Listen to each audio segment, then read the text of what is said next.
Thank you, Steve. I had Steve in a panic this morning, told him I didn't remember I was speaking. But it was pretty easy when Nelson asked what would be the title of what you're going to talk about. I don't often title, what I talk about, but the first thing that came to my mind was guiding principles, and it's easy to speak on that, and I'll give you a little overview on that without taking up too much time or take you too far away from cinnamon rolls this morning. So it has been a number of years. Truth be told, it was pre-tornado, so it's that long ago. And had a dinner last night with the Knepp family and looked through some pictures in a book and was just amazed at the destruction, but more amazed at the reconstruction and what's taken place over the years. And there's weeping at night but joy in the morning, and it's just really great to see what's really taken place here in the last almost dozen years especially. So I'm happy to be here. I did have a taste of the cinnamon roll. I promised my wife she wouldn't be disappointed. She's not. The guys stopped bringing them back to St. Louis. I think that at first they thought, well, if we don't bring them back, then they'll come next year to the K&K seminar. And then they just stopped. I think were not happy with me, but I'm glad to be here this time. I saw Nelson and Jerry and a lot of the folks from K&K at the BCMC show that was held this year. Where was the show? I can't remember. I'm sorry? In Knoxville, Tennessee. And I was only there for a short time. It was a period of time where I was literally doing day trips in a lot of places. And Nelson invited me to come for this. And I knew what was going to be transpiring this year. I announced on January 4th that this will be my last year, so my 40th year will be my last year at MyTech, and I always wanted to finish well. And I couldn't think of a better way, literally, to kick off the year. This is my first business trip outside of St. Louis this year in my finishing well year, and I couldn't think of a better place to do it than here. And so when Nelson asked me, I had a little bit of a smile, maybe on my face, but certainly inside, knowing that I was going to be able to do this as one of the things that I really wanted to do in my finishing well year. I'm going to call it that instead of my final year, my finishing well year. So I was really happy to be able to do it, and certainly when Nelson asked if I would say a few words, my answer was certainly I'd be happy to do that if that's what you'd like. So be careful what you wish for. But guiding principles are very important. And my wife is from Indiana. I'm not from Indiana, although I was transplanted here in 1977 up in the northern part of the state. It's where I met my wife. And I was born and raised in New York City, New Jersey. Most of my accent is gone, except for when I'm around my sister who still lives in New Jersey, and then it comes right back. But when I came to Indiana in 1977, I saw a very different way of life than the very congested, busy, not very others-thinking environment that I grew up in. It was a little bit different back in New Jersey and New York, especially in the 50s and 60s. But coming to Indiana, I got to see another way of life. And it's where I found my Lord and Savior in 1978. And that foundation, in terms of guiding principles, has really been what has fed everything since. So I went through my career at MyTech. Steve said I was a district sales manager. I was based out of South Bend, Indiana, and started with 4 states around the Great Lakes, and then it became 5, then 6, and then at one point I had 19 states that I was responsible for. And especially during the recession, 1981 was a rough time. Those who remember that era was not a lot of fun. And in that time, I got to spend a lot of time thinking about my future and my vision for that. What did God have in store for me? What did I really aspire to? And I always wondered what it would be like to actually run a company, be in charge of the company. And I'd had a lot of responsibility over the years in charge of divisions and even subsidiaries, but I'd never really run the whole company where you could really begin to I don't like to use the words impose, but certainly influence and impact your way of thinking in terms of leadership. So I got that opportunity in 2010, and on January 1st, 2011, I became the Chief Executive Officer of MyTech Worldwide. So here I had my opportunity. And we're owned by Berkshire Hathaway. Berkshire Hathaway is the company that Warren Buffett is the CEO of, so he is my boss. And he's a man of integrity. There's no question about that. And he has 3 criteria for leadership. He wants in leaders, he says, somebody who's really smart. He likes really smart people. And it doesn't necessarily mean that you have a 4-year or an 8-year degree or anything like that, but he just likes really smart people. The second thing he talks about are people who have a tremendous passion for what they do. So somebody who's really smart, really has tremendous passion. And then the third thing he says, and they need to have the highest level of integrity. And then he follows that by saying, and let me tell you this, there's no amount of number 1 and number 2 that can make up for a deficiency in the third one, integrity. So it doesn't matter how smart you are, how passionate you are, integrity is the most important thing. And I'm sure that's what informed for me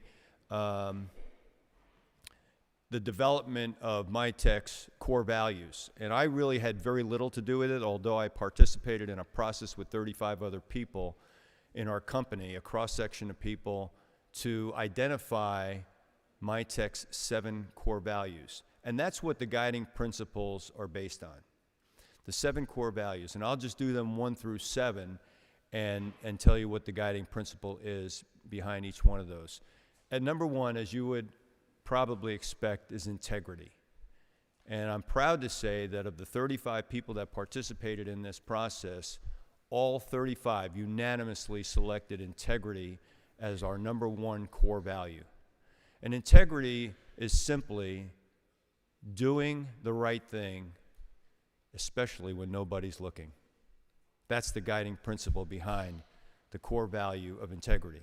And core values are not action points, strategy. Core values are what we say are unchangeable. Those are the things that don't change, kind of like your DNA. They don't change because the market is down, the market is up, competition is a little heavier this year, lumber prices are skyrocket, whatever it may be. The core values never change. So number 1 is integrity. Number 2 is a passion for our customers. We have a passion for our customers at MyTech. We've always said our customers are number 1. Our customers are our lifeblood.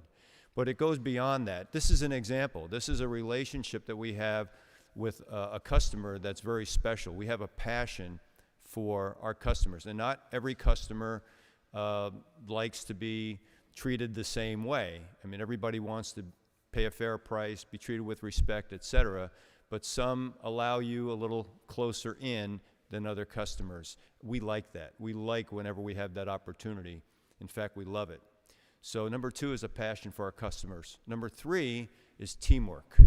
And it's probably a very overused term, but we think about it very seriously, because certainly you can get way more accomplished with people working together and not against each other than if you know, even one person with a lot of passion and drive can never accomplish what more than one person can do.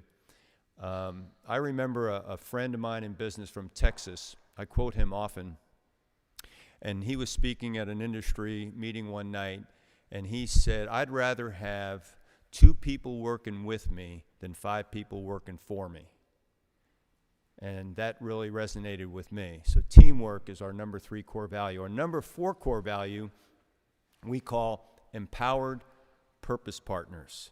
So we call our employees at MyTech purpose partners, because we all have a single purpose, and that's to lead our company based on our core values and pursue our vision. Our vision being for MyTech to be in every structure worldwide. It's a very lofty vision, but we're having a lot of fun pursuing it. So we all have a common purpose, and we're partners in doing that.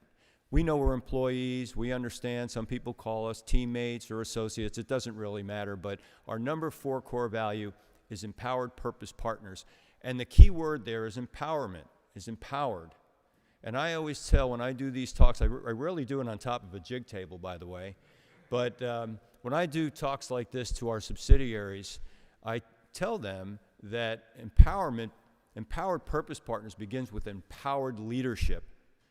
How can I expect a purpose partner, an employee, to act in an empowered way, to make decisions on the spot?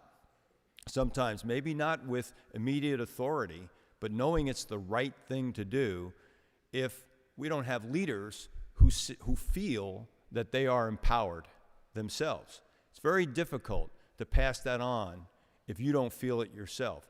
We have a saying when we talk about power at MyTech in our people first culture and philosophy, that real power is the power that makes other people powerful. Real power is the power that makes other people powerful. So I believe in empowerment almost to the point of abdication. In other words, you get to the point where you're empowering your people so much, it almost feels like you're just giving it all to them and you're not doing anything. Some days I feel pretty good about that, actually. But people that really trust in this culture and these guiding principles are willing to speak up and say, I need help with that. And that's telling me maybe I've taken empowerment a little bit too far. But how do you know if you've empowered enough? Usually when you take it maybe a little bit too far and you can pull it back. So number 4 is empowered purpose partners. Number 5 is a commitment to excellence. And we talk about excellence in everything we do. It's in our financial dealings, in our quality of our products, in hiring, in even when we're separating ways with people for whatever reason. We have a commitment to excellence. We're not perfect. We are under construction, there's no question about it. I tell our folks that this is a journey, this is not a destination, but we have to always strive with commitment to excellence in mind. So commitment to excellence is something that becomes foundational. What's the excellent thing to be doing here? What's the excellent way to be developing this product, this software, this service? And that's the underlying principle behind our core value, number 5, a commitment to excellence. Number 6 is relationship driven. I've always been a relationship kind of person. I did a talk once for our technical group. So here's a bunch of tech reps, and the guy that came up through sales and sales management, I'm going to give him a talk, and the title of my talk was, I've never sold a thing in my life. And they didn't understand that. And I said, I've never sold a thing in my life. And I still believe that. I have never sold a thing in my life. Now, I've had a lot of great customers, buy a lot of stuff from our company and greatly appreciate it. But I've never had to go sell it. And it's really believing in what you do, your commitment to excellence, and having products and services that you're proud of, but it's about building relationships. Mark, James, and I were talking. Mark is a regional VP for us in sales, and Mark, James, and I were talking just this morning. He had emailed me a couple of weeks ago about a customer that we got back after having parted ways a number of years ago. And I used to talk as a sales manager to our sales folks about the 10-10-10 rule. The 10-10-10 rule is simple. It will take you about 10 months to get a customer. You think about it. You cold call, you develop, you got to get a demo, they're evaluating, you're answering questions, you're taking them to other customers to see. So say 10 months to get a customer. You can lose a customer in less than 10 seconds, usually by saying a dumb thing or doing a dumb thing. And if you're fortunate, you might get that customer back in 10 years. 10, 10, 10.